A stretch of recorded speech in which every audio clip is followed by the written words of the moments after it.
চট্টগ্রামের ফটিয়াত হাজী আব্দুল সত্তার ফাউন্ডেশনের উদ্যোগে শনিবার দুইটা স্থানীয় কমিউনিটি সেন্টারত 1000-এরও বেশি দুস্থ দরিদ্র শীতার্থ মানুষের মাঝে শীতবস্ত্র ও খাবার বিতরণ করা হয়। এই উপলক্ষে আয়োজিত অনুষ্ঠানে সভাপতিত্ব করছে ফাউন্ডেশনের চেয়ারম্যান, চট্টগ্রাম দক্ষিণ জেলা সংযুক্ত আরব আমিরাত বিএনপির সাধারণ সম্পাদক ও আমিরাত কেন্দ্রীয় বিএনপির আহ্বায়ক কমিটির সদস্য আব্দুল সত্তার ফাউন্ডেশনের চেয়ারম্যান আলহাজ মোহাম্মদ আবুল বশর।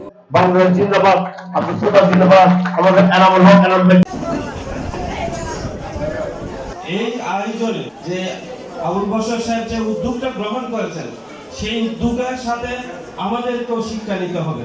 আমরা দীর্ঘ 1 বছর পূর্বে একটি চিন্তা করেছিলেন, আমি আমার বন্ধুবর জনাব আলহাজ আবুল বশর সাহেবকে বলছি যে মানব কল্যাণে যদি আপনি কিছু করতে চান পটিয়া এবং পটিয়া পৌরসভার জন্য, তাহলে আপনার বাবার নামে একটি ফাউন্ডেশন উপহার দিয়ে মানুষের কল্যাণে কাজ করে যান। কারণ রব্বুল আলামিন বলেন। প্রধান অতিথি আছেন উপজেলা ক্রীড়া সংস্থার সাবেক সাধারণ সম্পাদক আলহাজ আবুল কাশেম। এছাড়া প্রধান বক্তা আছেন সমাজসেবী ডাক্তার মীর আহমদ। অনেকজন ছিল করেছে, কিন্তু সেখান থেকে ব্যক্তিগতভাবে ও কি ছিল, জিরো থেকে হিরো হয়েছে।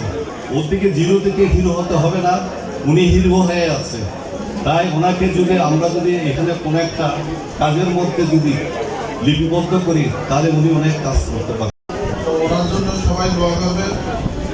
প্রবাসী মানুষ আমি দেখেছি আমাদের এই পটিয়ার জন্য আমাদের যে স্যাক্রিফাইস করছেন, 10 দিনে চলে আসে, 15 দিনে চলে আসে, 1 মাসে চলে আসে, টাকা মাত্রই মানবিক কল্যাণের জন্য, মানবিক সেবার জন্য উনি চলে আসে। বিশেষ অতিথি হিসেবে উপস্থিত আছেন ফটিয়া দোয়ান মালিক সমিতির সাধারণ সম্পাদক শাহ আলম খোকন, যুবদল নেতা মোহাম্মদ হাসান, শহীদুল ইসলাম পটল, আব্দুল আজিজ, নুরুল আলম, রাজ পারভেজ, মোহাম্মদ শাহাদাত, শওকত আকবর মুন্না, মঞ্জুরুল আলম সহ আরো বোধকেই আবুল বশর সাহেব আজ আর বেশি শীতে কষ্ট হয়, আমি ওর দোয়া করি এবং আমার পক্ষ আমি বহুত ধন্যবাদ হচ্ছে।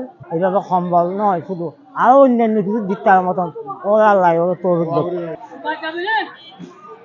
C+ TV Chittagong.